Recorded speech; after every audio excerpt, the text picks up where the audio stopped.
तो ये क्वेश्चन करते हैं, if the area of an equilateral triangle inscribed in the circle, ये इक्वेशन दे रखी है और इक्विलेटरल ट्राइंगल का एरिया दे रखा है, तो सी की वैल्यू पूछी है। ये जो सी वेरिएबल है इसकी वैल्यू पूछी है। तो एक डायग्राम बनाते हैं। तो ये सर्कल के अंदर अपन ने इक्विलेटरल ट्राइंगल बना लिया है।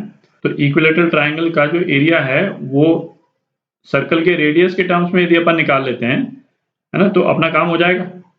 ठीक है, ट्राइंगल की साइड को ए मान लेते हैं, है ना। तो एरिया इक्विलेटरल ट्राइंगल का ये क्या हो जाएगा, half of base into height. इसका बेस ए है, बेस इंटू हाइट।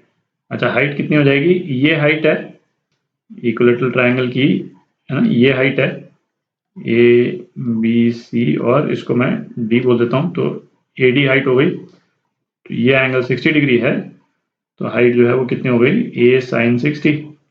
ठीक है, तो एरिया कितना हो गया अपने पास में, √3/4a² हो गया।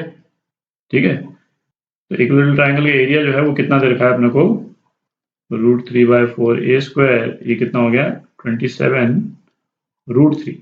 ठीक, तो साइड ऑफ इक्विलेटरल ट्राइंगल कितना आ गया अपने पास, ये आ गया 6√3। ठीक है, तो अब ये AD जो है, ये जो परपेंडिकुलर अपन ने बनाया है, AD जो है वो कितना हो जाएगा, a साइन 60, है ना, तो हो गया 6√3 इंटू √3/2, तो ये कितना आ गया, ये 9 आ गया। ठीक है, हम थोड़ा क्लीन कर देते हैं।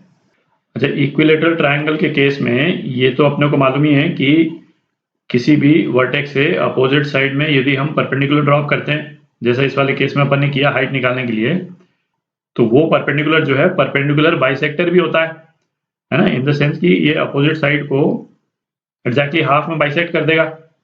ठीक है, तो इसी तरह से पॉइंट बी से भी यदि हम परपेंडिकुलर बाइसेक्टर को बना देते हैं, ठीक है, तो परपेंडिकुलर बाइसेक्टर्स कहाँ पे इंटरसेक्ट करते हैं, सर्कल के सेंटर में इंटरसेक्ट करते हैं। ठीक है, ये बेसिकली सर्कम सेंटर हो गया सर्कल का। अच्छा, इक्विलेटरल ट्राइंगल के केस में एक और प्रॉपर्टी क्या हम यूज कर सकते हैं, वो ये कि जो परपेंडिकुलर बाइसेक्टर्स होते हैं वो क्या होते हैं, वो मीडियंस भी होते हैं। ठीक है, मीडियन और परपेंडिकुलर बाइसेक्टर एग्जैक्टली सेम चीज है इक्विलेटरल ट्राइंगल के केस में।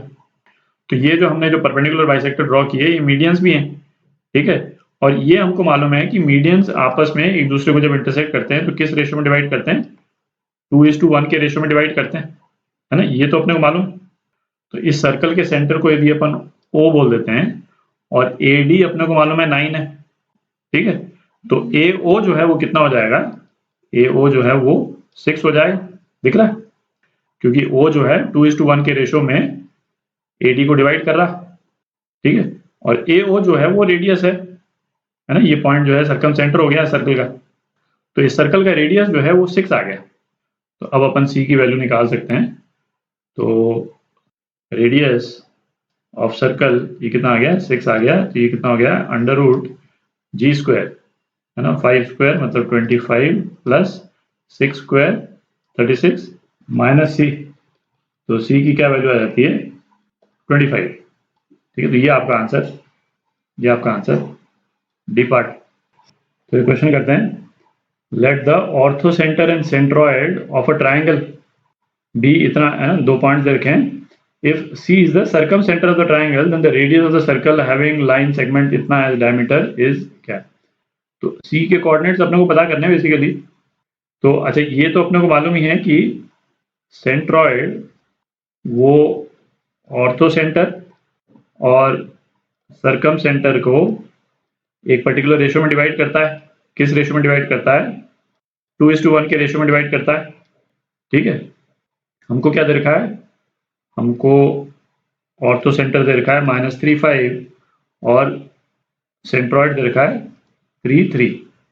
ठीक है, और सर्कम सेंटर हमको पता करना है, इसको x0 y0 बोल देते हैं। ठीक, तो ये वाला जो बीच वाला पॉइंट है 2:1 के रेशियो में इनको डिवाइड कर रहा है, और ये तीनों पॉइंट्स कोलिनियर होते हैं किसी भी ट्राइंगल के लिए, ये भी अपने को मालूम है।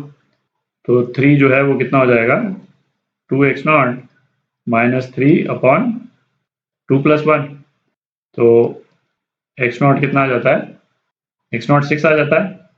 इस तरह से वाई नॉट निकाल लेते हैं। 3 ये कितना है 2y0 प्लस 5/3, तो y0 कितना आ गया 2 आ गया। ये वाला पॉइंट ए है, ये बी है और ये सी। तो ए सी यदि डायमीटर है किसी सर्कल का तो उसका रेडियस निकालना है, तो ए सी लेंथ निकाल लेते हैं अपन।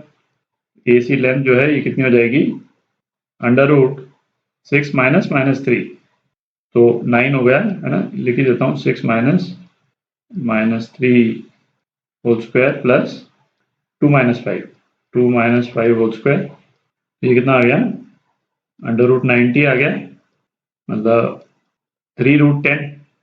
ठीक है, तो रेडियस जो है वो कितना है AC/2, तो कितना आ गया 3√10/2, तो ये कितना हो गया 3√5/2 हो गया उसका रेडियस सर्कल का। ठीक है, तो ये आपका आंसर सी पार्ट